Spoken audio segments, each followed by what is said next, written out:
I've gone to synagogues in Sweden, in America, nothing. It doesn't evoke any emotion in me. But that Friday night service was the most meaningful thing. People had come for this trip to Eschwege, and all the people who had gotten out and lived. The rabbi's son had lived in Israel during the war, and he was in Eschwege, and he did the service that night.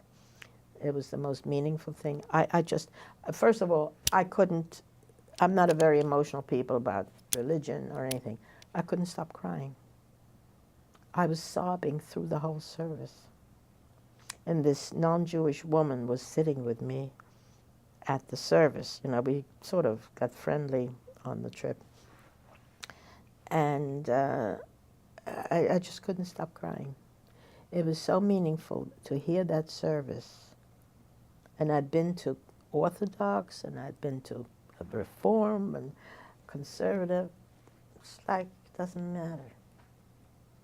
Only that time, and nothing since has made me that emotional.